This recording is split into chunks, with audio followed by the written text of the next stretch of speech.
Pentagon officials here in Washington already know who won that $35 billion tanker contract, but it looks like that announcement will remain secret until the very end. A huge disappointment for the Mobile aerospace community, the port city, and for EADS North America. U2's stage will be here underneath the claw. There will be giant screens that will be set up that will rotate all the way around. So no matter where you are in the stadium, you've got good seats. The Mobile Bay Bears looking to get back on the winning track tonight. This is not just tar balls that have washed ashore. This is heavy, thick oil as far as the eye can see.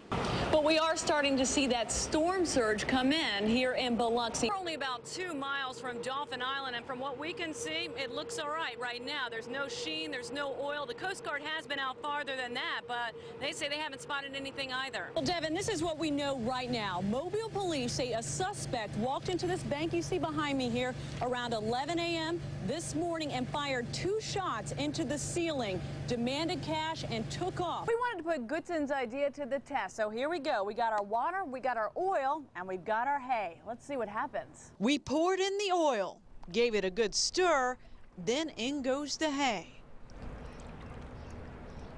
It looks like the hay worked. It got most of the oil out of the water. There is still a little bit of sheen left. Where parents purposely expose kids to others, thinking better they get exposed earlier than later, or maybe they didn't want the vaccine.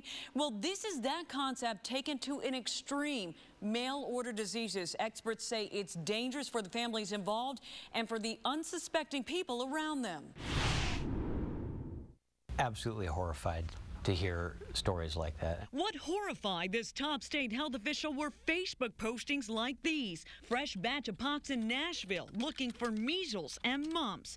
All around was FedEx from Arizona. We've spread cooties to Cookeville, Knoxville, and Louisiana, and more. Our investigation started with this Facebook page, Find a Pox Party in Your Area. But this is no party, it's an underground trade where parents get on Facebook looking for a virus. When they find a match, they sometimes offer to make a charitable donation, trade or buy and sell. Contaminated spit, often carried on candy, Q-tips or washcloths. And you're about to see who we found in Nashville doing it. Have you been shipping it in the past, contaminated bodily fluids to other states? Ship suckers. One woman writes, has anyone had success sharing the chicken pox with someone out of state by sending them something in the mail?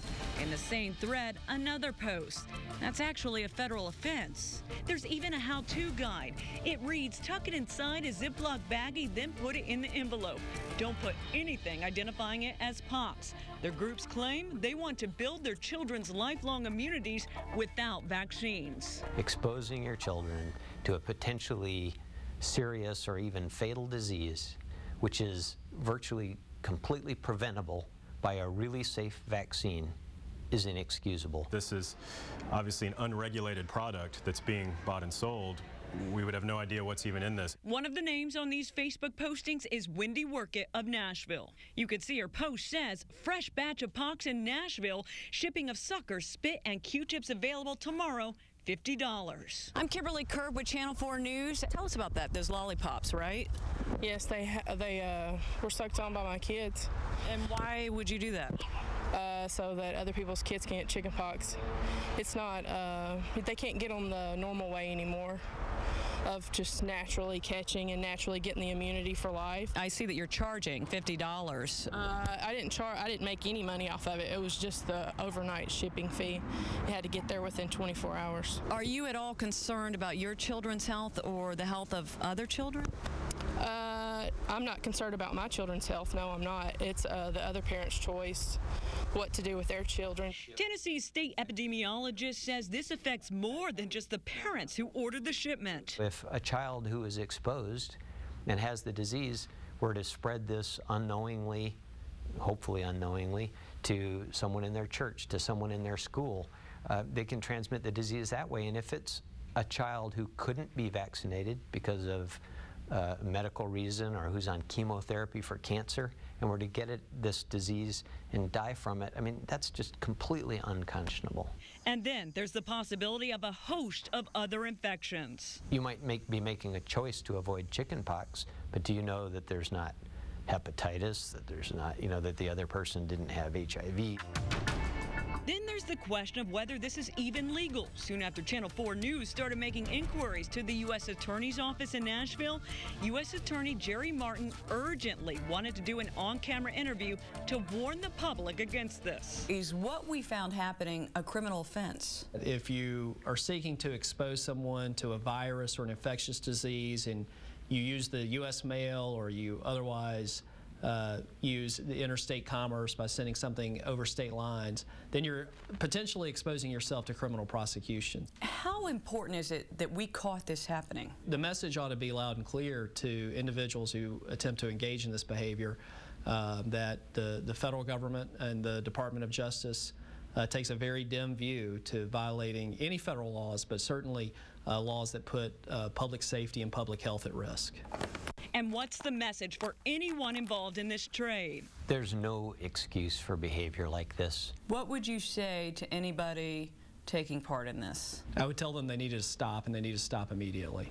In the last few days, we found a new posting on that Facebook page where this is all happening. Find a pox party in your area.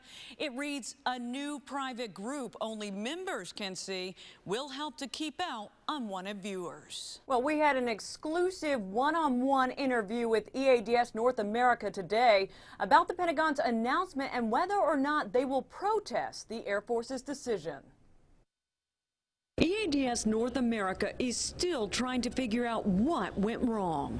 Our initial reaction was certainly disappointment for ourselves, but also for Mobile. I mean, we have a strong partnership with Mobile and feel that very personally. We sat down with the company's spokesman for an exclusive one-on-one interview just one day after the Pentagon announced Boeing beat EADS in their bid to build refueling tankers for the Air Force. I think what we can tell you is Boeing was a clear winner. We were the only local crew at the Pentagon when that announcement was made. EADS was very confident that they had the better plane at the better price. Do you anticipate that they will protest? And if they do, what would that mean for the production timeline? As I indicated, the unsuccessful offerer has the opportunity to pursue a protest if they think they have the grounds. We think we've put together a process that was fair, open, and transparent, and that does not provide grounds for a protest. Will EADS protest this decision? It's too premature to say. I mean, right now, first of all, we have to understand, how did the process unwind? Do we have any questions or concerns? And frankly, can we, we'd like to understand more completely, how the decision was arrived at. While EADS won't say whether or not they will protest until after that debriefing, they do tell us they want to know why Boeing was the clear winner. And my sources tell me that Pentagon debriefing will happen Monday. EADS will then have 10 days to decide whether or not they will protest the Air Force's decision to the Government Accountability Office. For now, reporting live from Washington, Kimberly Curth, News 5. Well, folks down here will tell you they never thought they would see anything worse than Hurricane Katrina, but they never expected to see an oil spill either. We talked with one bait shop owner who fears this catastrophe could do him in. Mac McRae's Pier and Bait Shop has taken a beating over the years thanks to hurricane after hurricane. Katrina wiped him out. Nothing was left except a few pilots gathered around. But Mac was able to rebuild. In about a week, you're going to see all over the place. This time, he doesn't think he'll be able to get back on his feet. So I looked out and I said, the weather's bad, looks like a hurricane, but the thing about Katrina and all of them that were coming this way, I knew in 4 or 5 months I'd be back up and running. Like a hurricane, Mac knows it's not a matter of if, but when the oil makes landfall. I'm scheduled to have a boom around the pier, but when you have seas that are 2 to 3 feet, the boom is not going to do any good. And if they don't shut that valve off, I mean, this is beyond catastrophic. It's going to devastate so many people. I mean, it's just unbelievable. Generations and generations of fishermen, oystermen. Do you think you're going to lose your business to this? Oh, yes. And the thing about it, I have 3 large SBA loans that are drafted out of my account each month. And I don't know I don't want to go there because it's too tough. The thought brings him to tears. Get your fishing pole. So for now, he's just going to enjoy the livelihood he loves so much while he still can. And Mac is not the only one who is worried. Just down the road in Heron Bay, you will find a similar story. Another bait shop owner who has had to rebuild his shop 4 times because of hurricanes. Now he is once again concerned for the future of his business. We will hear from him coming up tonight later in our show. For now, reporting live from Cedar Point, Kimberly Curth, News 5.